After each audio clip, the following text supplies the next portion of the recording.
So now we'll have a look at some security protocols which are used to keep information secure and also to authenticate the server that we're communicating with. Some of the threats that we have here is obviously if someone has listened to our communications, then they can actually pick off our data packets and recover messages. Also, an intruder may piggyback data that's been transmitted, and also we could start a communication with a server and then someone else could actually replace the server with another machine, which could be malicious. So these protocols, SSL and TLS, are two what are called tunneled protocols, and they will tunnel the data across the internet in a secure way. So this is the stack that we've seen before: physical data link, network, transport, application. We've come across Ethernet, IP, TCP, and all the time when we've looked at our application layer protocols, we've been able to see what's inside the data packets. Port 80, HTTP is the transport layer, TCP. FTP uses 2021, POP 110, and so on. SSL fits in between the application layer and the transport layer, and what it tries to do is encrypt everything from this layer down. So even though we can actually examine the data packets that are sent over the internet, we cannot decrypt them, or within a reasonable time limit. So SSL really fits in there and really is securing everything above the transport layer. And for this we use new ports. 443 is used for HTTP, 8989 and 990 for FTPS, POP S 995, IMAP S 993, and SSH, which is the replacement for Telnet, is port 22. Okay, so we'll have a look at quickly at what that looks like when we connect to a secure site. Say we'll just look at web. So actually when we connect to Google, actually we use a secure connection. So Google makes sure that all our communications are actually secure by default, no matter what we type in. But if we go to PayPal, which obviously needs to be secure, then we should see a little message here. In this case it's green, to actually show that this is a valid site, and we've authenticated, we've trusted the signing of this identity in some way, and I'll explain that in a little minute. Okay, so HTTPS is really a replacement, and the port that normally happens on is port 443. Okay, which is HTTPS.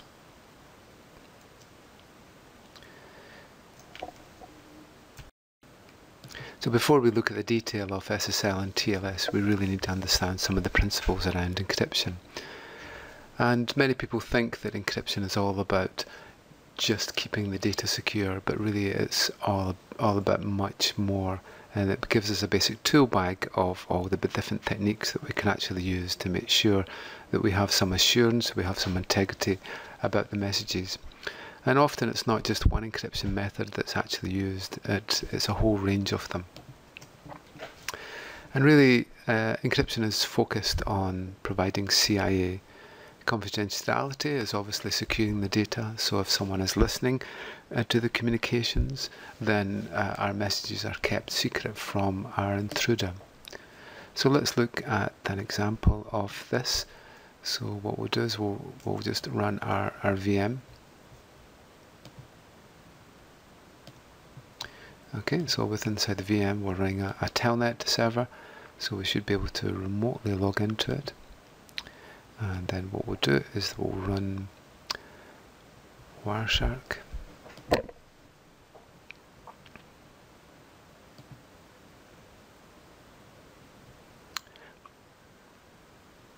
we'll just capture. At this time we want to capture from one of our virtual interfaces. So there seems to be a lot of communications on that one and that one. So we'll just start that. And we're obviously interested in TCP port. Well, what we could do is just check to see if our communications are coming through by just listening. So first we determine the IP address, and we can see that it's already coming through. So what we'll do is we'll listen on port 23,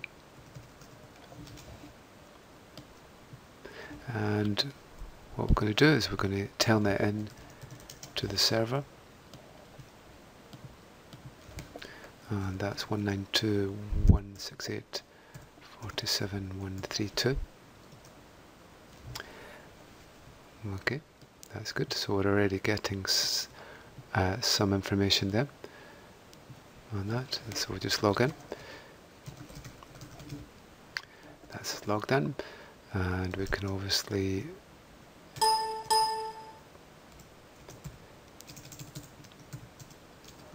move around, go back up, have a list of a file, and log out. And then when we look over here within our telnet traffic, so here's our SYN, SYNAC, and so on.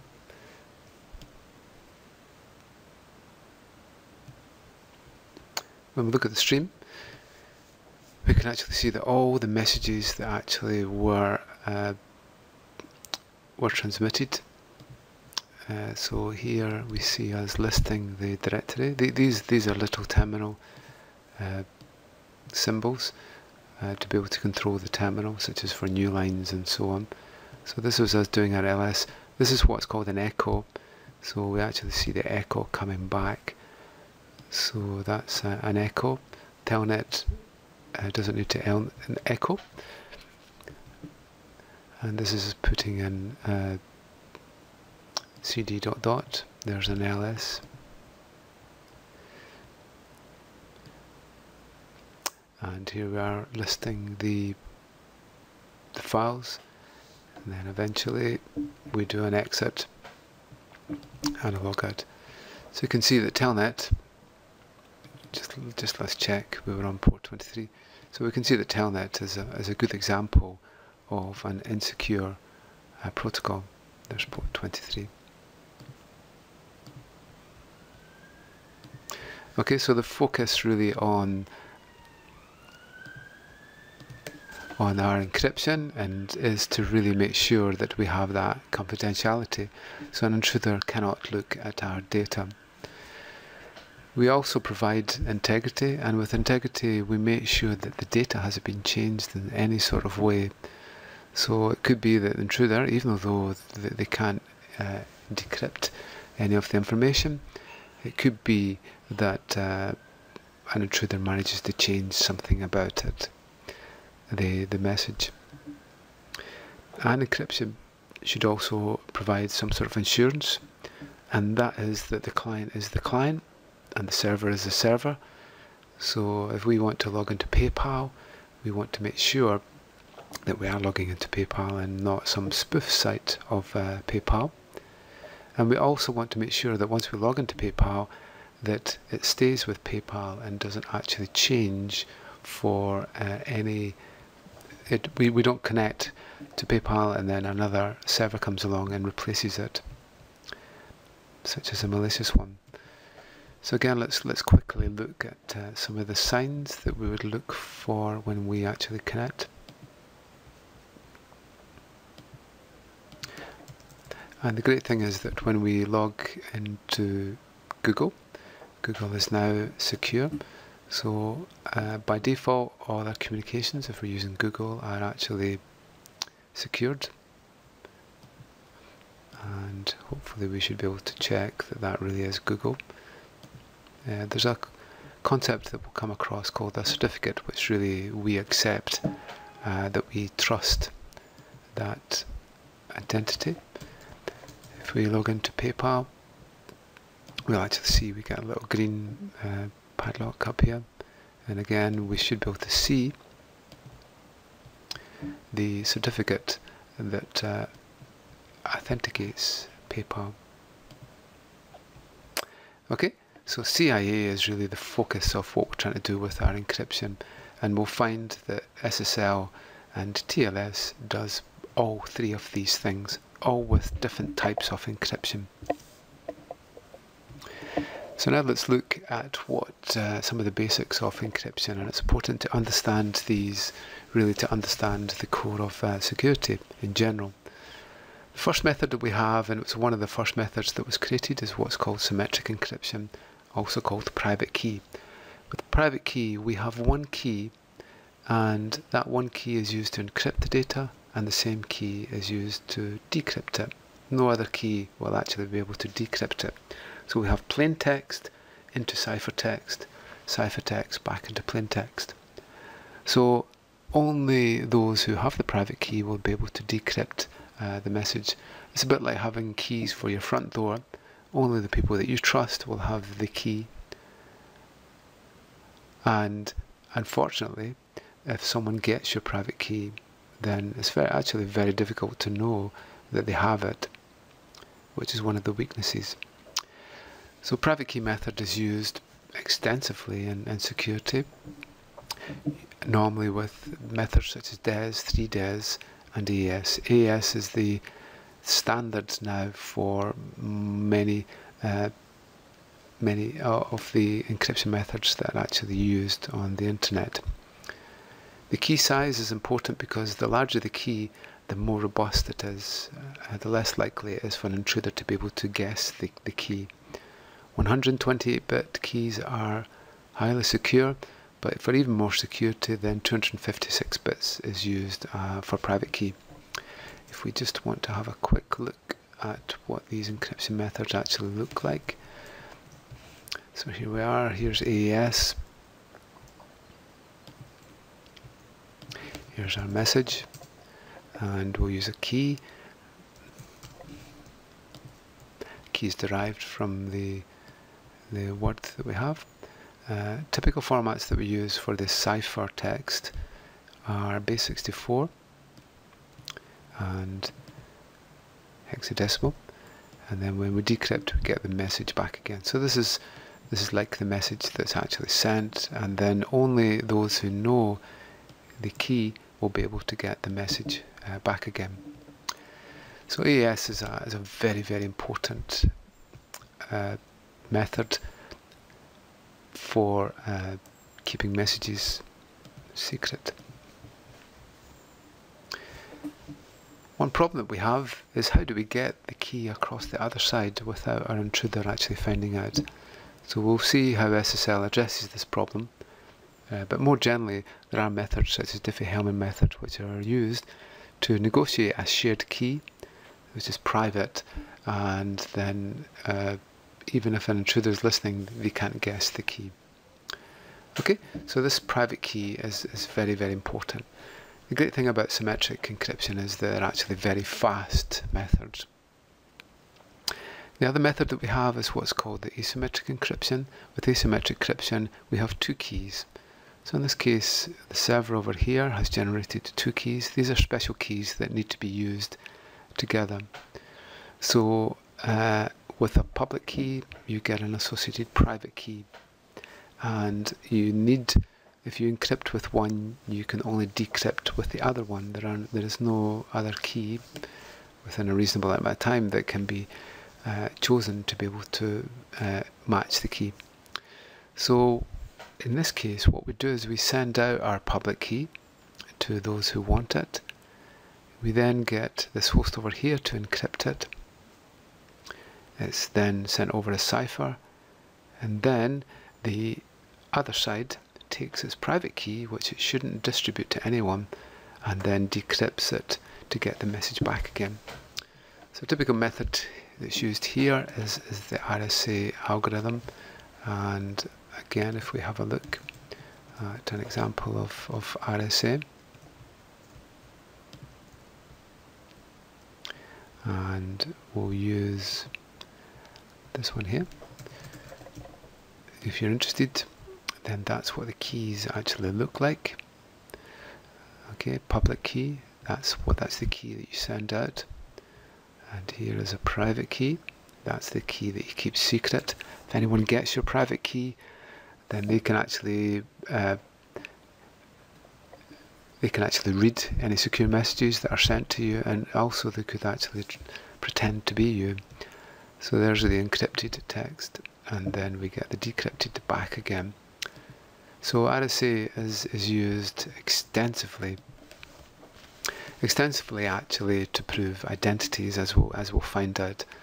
Unfortunately, RSA and associated methods are fairly slow compared to symmetric, so it's typically not used to actually encrypt data.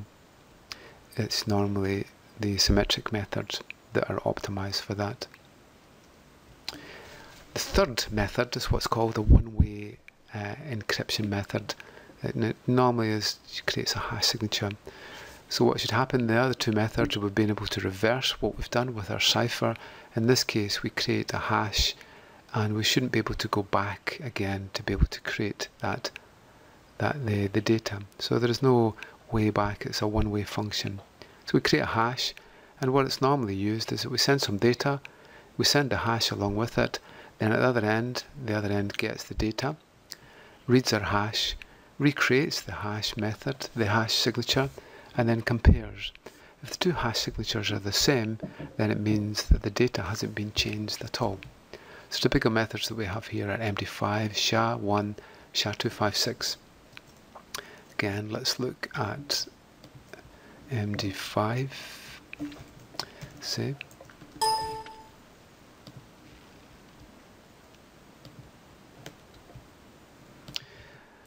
Okay, so for Fred, there's the hash of that. So every single time we do this, we get the same hash signature. We change even one letter, we get a completely different hash. So if an intruder goes from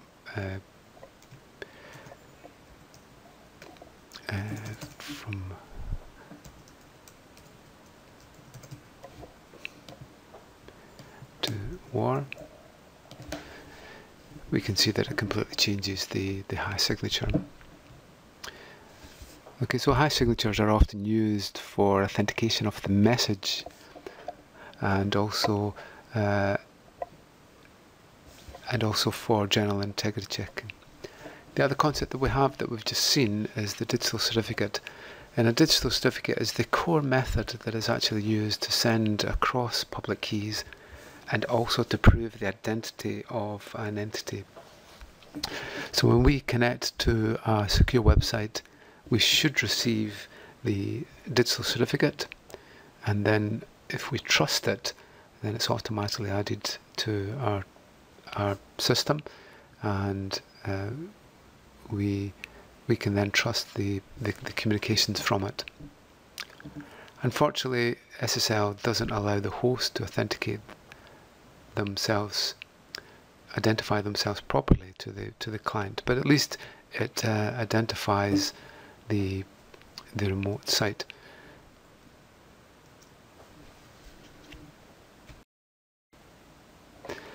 Now let's look in more detail at SSL and how SSL and TLS actually work.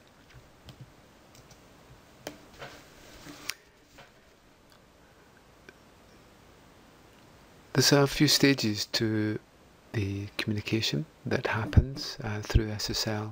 Initially, there's what's called a handover, a handshake, and server authentication.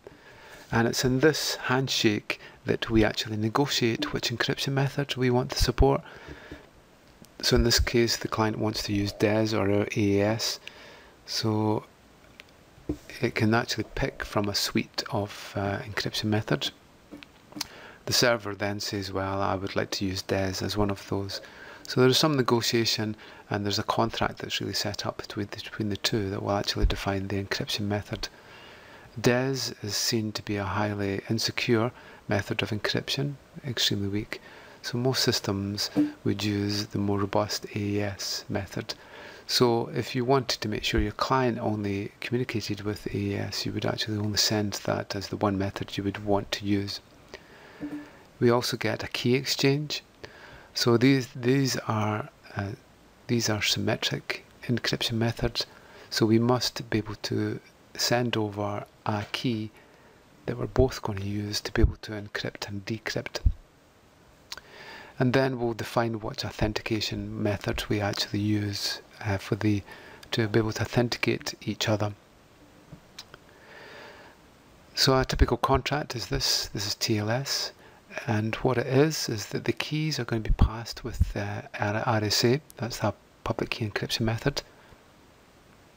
And then we're going to use 3des for the encryption with a few other things. And then we'll use SHA for the hash method for an integrity. Okay, these are some of the methods that we can use for our symmetric encryption: DES, 3des, AES, and so on. So we have examples of these inside the site. If you just look through, you'll find most of these methods actually defined on the site. A key element is this digital certificate which is sent. So when we communicate with the server, we should get a certificate sent to us. Okay, so the first part of it is when we communicate, the server will actually send through its public key, its digital certificate, which contains its public key. So it keeps the private key secret, because this is the key that's actually going to be used later to be able to get the session key. It sends it over. The client then checks that certificate. So if we take an example,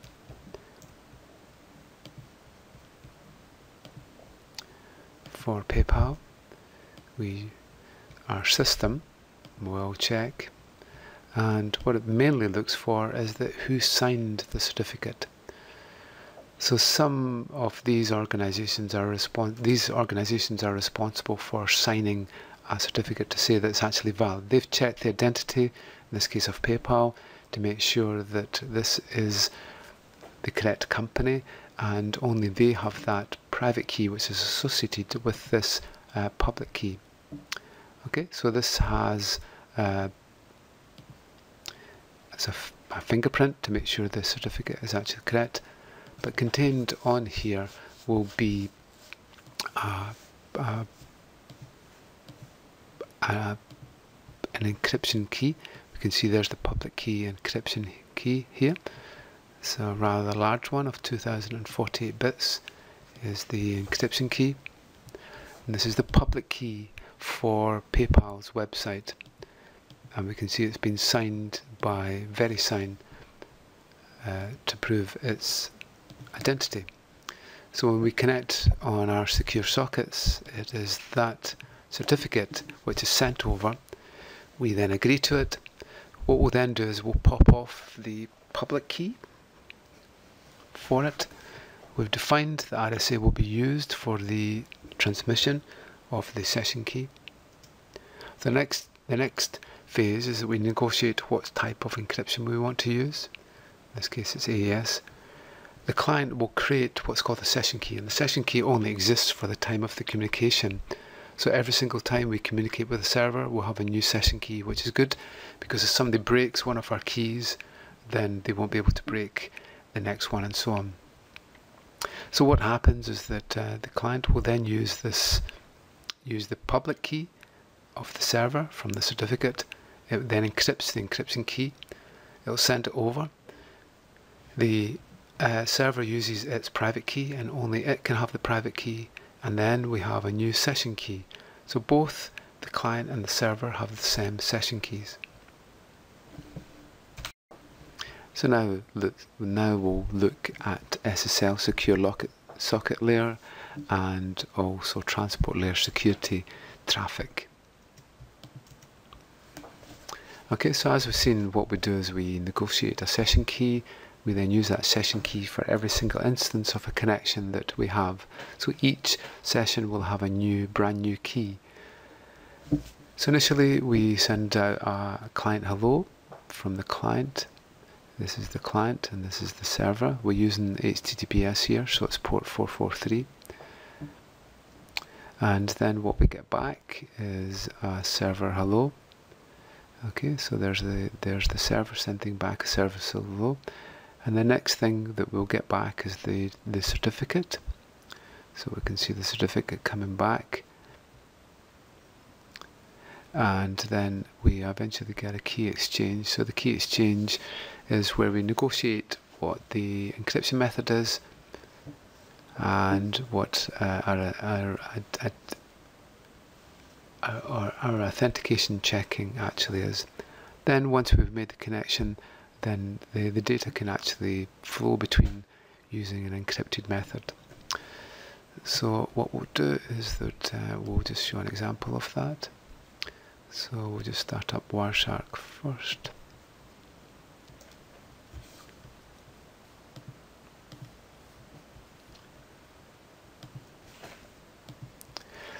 And then we'll just listen on port 443.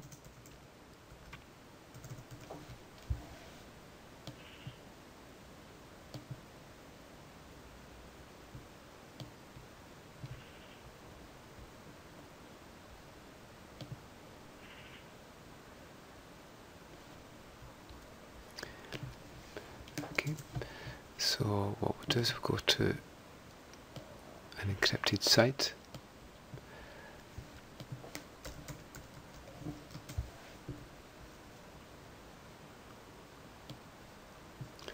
Okay, and so we should see our communications.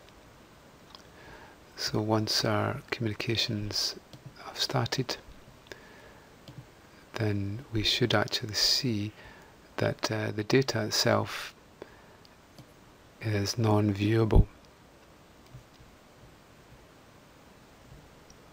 If we follow any of the streams, we'll actually see that what we see here is the certificate. Okay, so there's a certificate coming through. That comes through obviously in an unsecured way, but the certificate itself can actually verify itself. Then we should find that eventually what we'll see is just gobbledygook, and that's the encrypted cipher stream that has actually been sent over. Okay, so we see our normal SYN, SYNAC, and then ACK.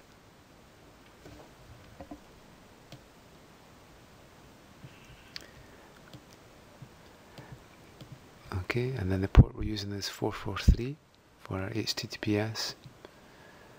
There's our client hello that actually comes through.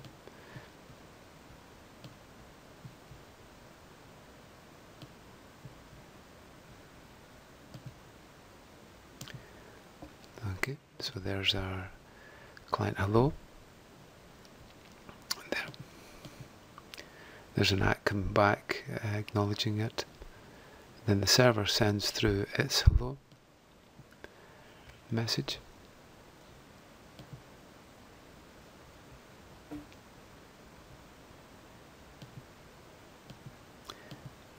Then what we get coming back is the actual certificate, and it comes through. And then once they've actually communicated and have the key, the session key, then all of the communications from there will actually be encrypted.